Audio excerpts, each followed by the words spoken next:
Saudara-saudari yang terkasih, pada hari raya Maria diangkat ke surga, kita berdoa untuk perdamaian dunia, untuk para pendoa dan para penderma, untuk mereka juga yang mendedikasikan dirinya dalam devosi kepada Bunda Maria.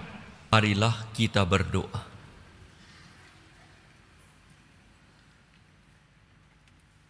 Allah yang Maha Kuasa dan Kekal, Perawan Maria yang tak bernoda, Bunda Putramu, telah Engkau angkat ke dalam kemuliaan surgawi dengan jiwa dan raganya. Kami mohon, semoga dengan tetap mengarahkan hati kepada perkara-perkara surgawi, kami layak ikut serta dalam kemuliaannya, dengan pengantaraan Tuhan kami Yesus Kristus Putramu, yang hidup dan berkuasa bersama Dikau dalam persatuan dengan Roh Kudus, Allah sepanjang segala masa. Amin.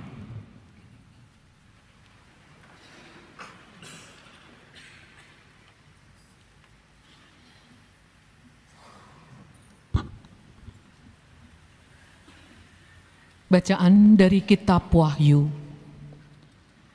Aku, Yohanes, melihat bait suci Allah yang di surga, dan kelihatanlah tabut perjanjiannya di dalam bait suci itu.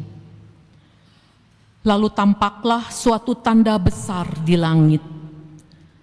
Seorang perempuan berselubungkan matahari dengan bulan di bawah kakinya, dan sebuah mahkota dari 12 bintang di atas kepalanya. Ia sedang mengandung.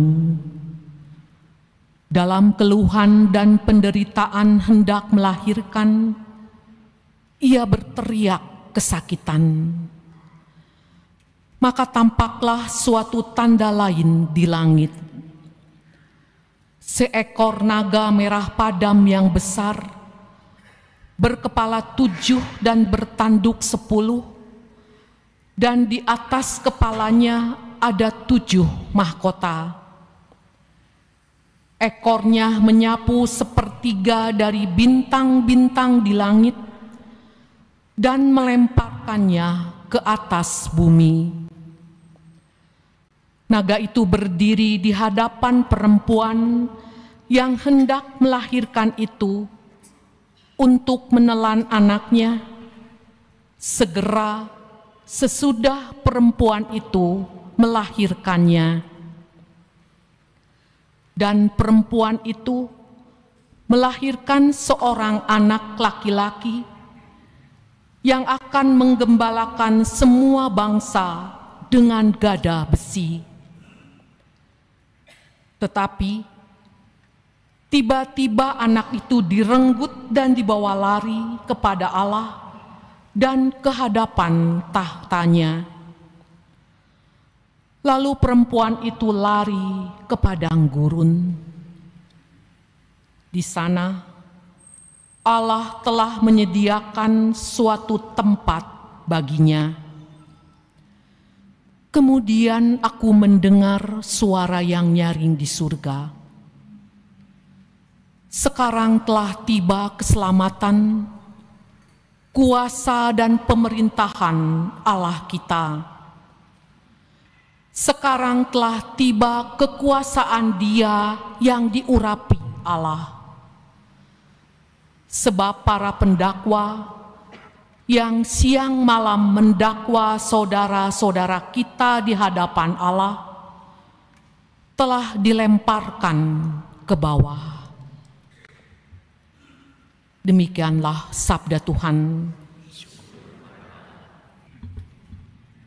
Bacaan dari surat pertama Rasul Paulus kepada jemaat di Korintus.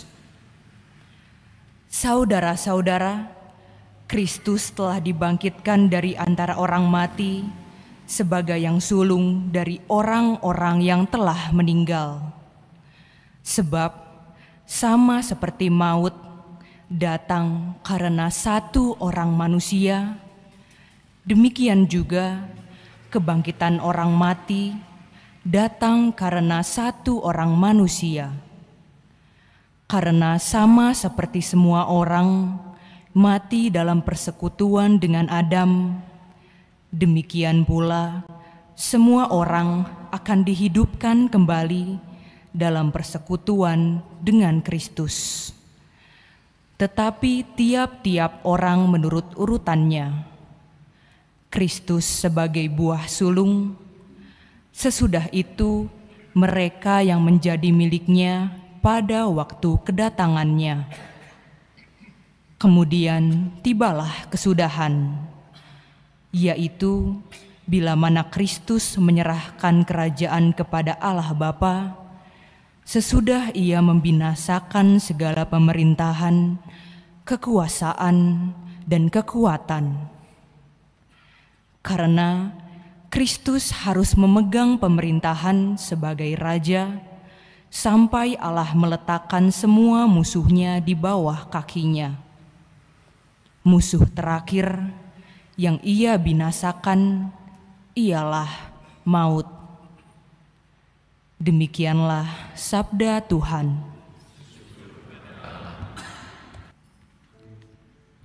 Tuhan bersamamu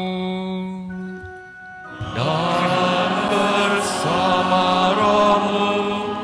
Inilah Injil suci menurut Lukas. Dimuliakanlah Tuhan.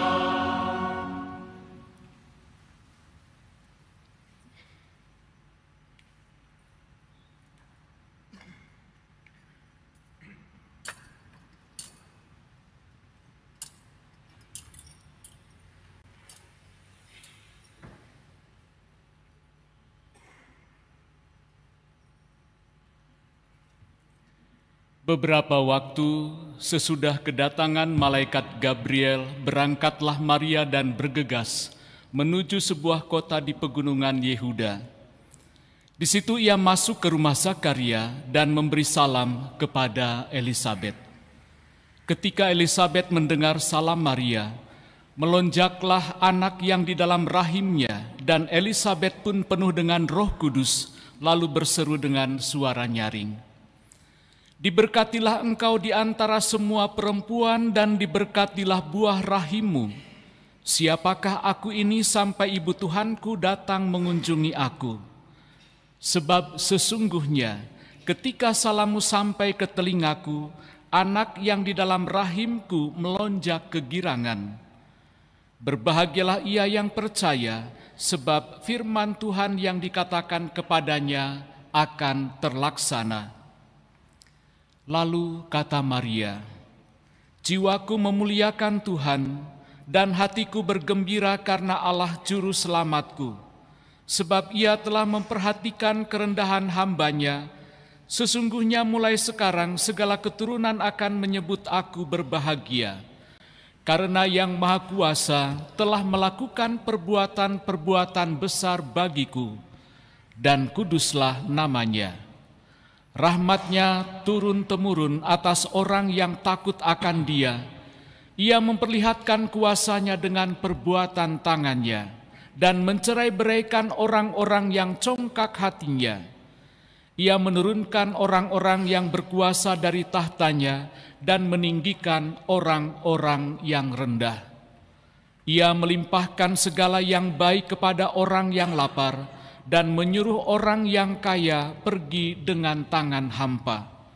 Ia menolong Israel hamba-Nya, karena ia mengingat rahmat-Nya, seperti yang dijanjikannya kepada nenek moyang kita, kepada Abraham dan keturunannya untuk selama-lamanya. Kira-kira 3 bulan lamanya, Maria tinggal bersama dengan Elisabet, lalu pulang ke rumahnya. Demikianlah sabda Tuhan. Terpujilah Kristus.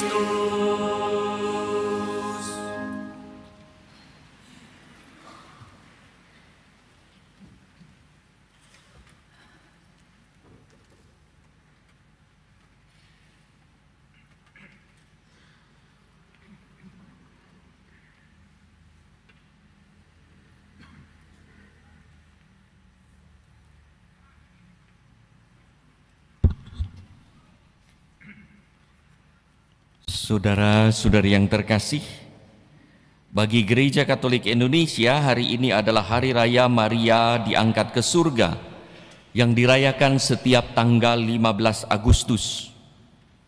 Konferensi Wari Gereja Indonesia memutuskan bahwa Hari Raya Maria diangkat ke surga yang disamakan dengan hari Minggu dipindah ke minggu terdekat untuk mengakomodasi umat yang tak dapat menghadiri misa pada hari biasa, sehingga lebih banyak umat dapat mengikuti misa Hari Raya Maria diangkat ke surga.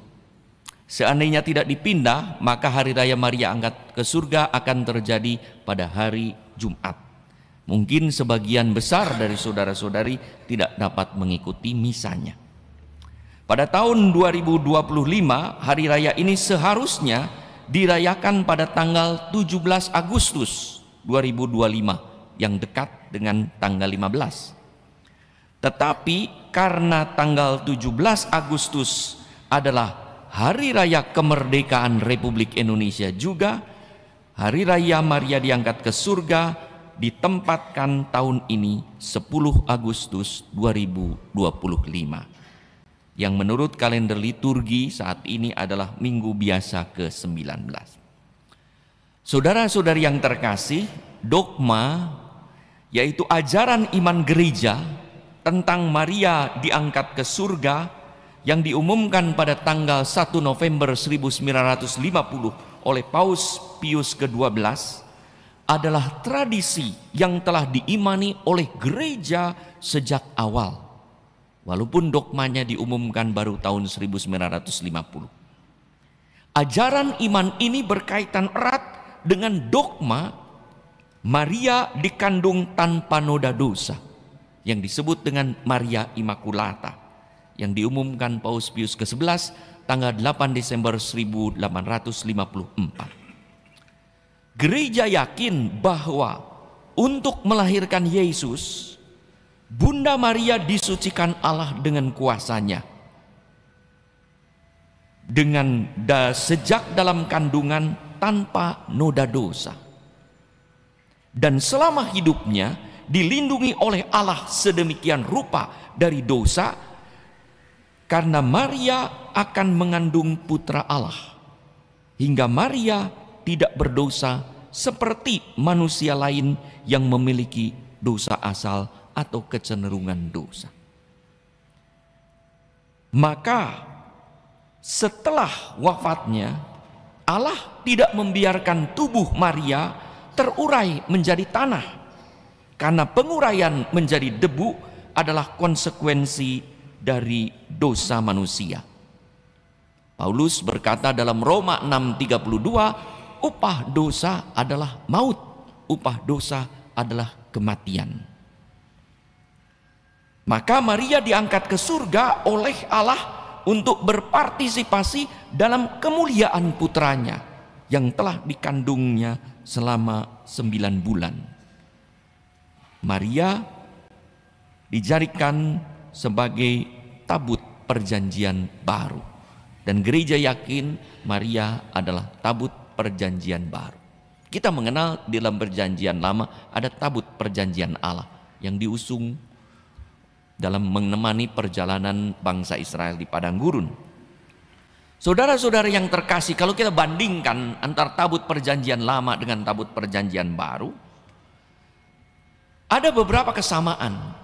Saya hanya menyebutkan beberapa saja, tidak semua kesamaan itu. Yang pertama, tabut Allah perjanjian lama berisi 2 loh batu yang bertuliskan sabda Allah, 10 perintah Allah, seperti tertulis dalam Ulangan 10:2-5. Isinya sabda Allah tadi, lalu yang kedua mana dari surga, dan tongkat Harun sebagai imam yang digambarkan dalam Ibrani 9:4. Maria mengandung Yesus yang adalah sabda yang menjadi manusia, Yohanes 1:1. Dan Yesus adalah mana sejati dari surga, Yohanes 6:48. Dan menjadi imam agung sejati seperti dikisahkan dalam Ibrani 3:1. Jadi ada kesamaan antara tabut perjanjian lama dengan tabut Maria sebagai tabut perjanjian baru. Yang kedua, tabut perjanjian lama, tabut Tuhan itu diarak masuk ke Yerusalem. 3 Samuel 6:3 ketika bangsa Israel menang memasuki Yerusalem.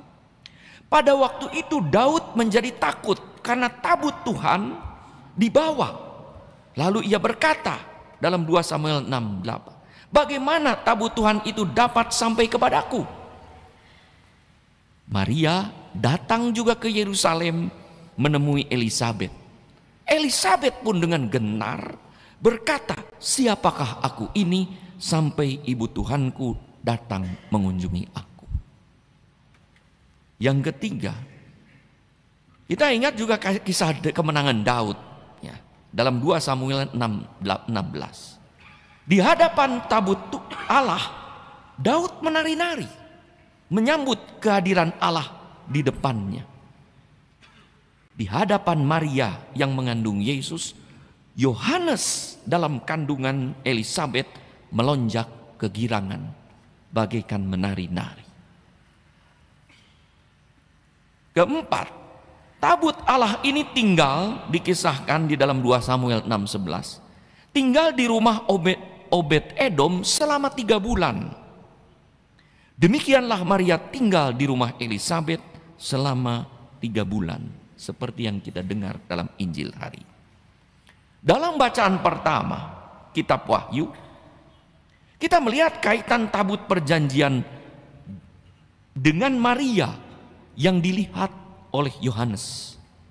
Maka terbukalah bait suci Allah yang di surga, dan kelihatanlah tabut perjanjiannya di dalam bait suci itu di surga. Dan langsung disusul dengan penampakan Maria. Maka tampaklah suatu tanda besar di langit, seorang perempuan berselubungkan matahari. Saudara-saudari, sebenarnya masih ada beberapa hal kesamaan-kesamaan yang menunjukkan bahwa Maria sungguh tabut perjanjian baru yang dipilih Tuhan. Tabut Tuhan tidak disembah. Yang disembah adalah Tuhan yang hadir di dalam tabut perjanjian. Maka walaupun bukan Tuhan, tabut itu sangat kudus dan berdaya ilahi. Dari kuasa Allah atas tabut hingga kesuciannya dapat mematikan orang yang memperlakukan tabut seperti yang tidak dikehendaki Allah. Maka ada kisah dalam perjanjian lama ketika orang menyentuh tabut yang suci itu dengan tidak pantas dan mati. Demikianlah Maria tidak disembah, tetapi dihormati sebagai bunda Allah dan bunda gereja yang kesuciannya luar biasa, dan dianugerahi kuasa ilahi hingga melaluinya ada banyak mujizat. Kita baru saja mendengar viral juga ya, beberapa ada kejadian kebakaran di Los Angeles, ternyata semua hancur tapi ada patung Maria yang berdiri.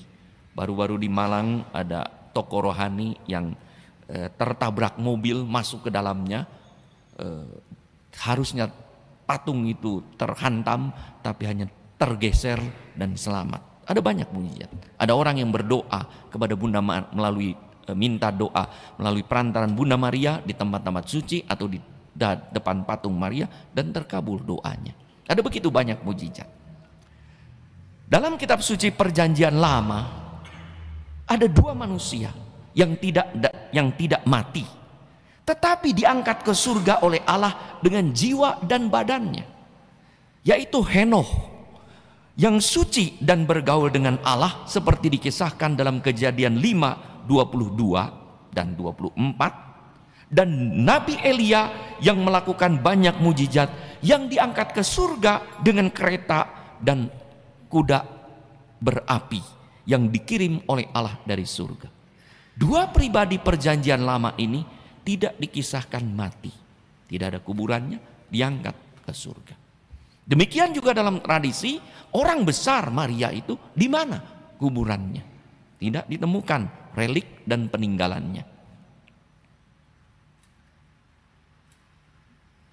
Tentu Allah, kalau Allah berkenan mengangkat kedua orang suci tersebut ke surga tanpa kematian, tentu Allah lebih lagi berkenan kepada Maria yang mengandung Yesus Kristus dan dibuatnya imakulata, tak terjamah oleh dosa, hingga Maria pantas diangkat ke surga mulia, berpartisipasi dalam kemuliaan Allah. Maka itu dogma ajaran imam tentang Maria dia kandung tanpa dosa, konsekuensinya adalah Maria harus tanpa mati dan diangkat ke surga. Saudara-saudari yang terkasih, iman Maria diangkat ke surga ini juga meneguhkan iman dan harapan kita akan kebangkitan badan pada akhir zaman. Kita berdoa dalam aku percaya credo.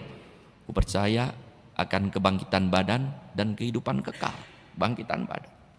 Kalau hidup setia dan taat pada Allah, pada akhir zaman nanti kita pun akan diangkat ke surga. Dengan jiwa dan badan kebangkitan. Walaupun kita harus melalui kematian biasa, yaitu mengalami kehancuran tubuh akibat dosa. Seperti Maria, kita akan diangkat ke surga, tetapi kita melalui kematian dan melalui kebangkitan badan. Semoga perayaan Maria diangkat ke surga sungguh meneguhkan kita untuk setia dan taat kepada Tuhan, sehingga pada saatnya nanti kita pun boleh berpartisipasi dalam kemuliaan Tuhan Yesus di surga.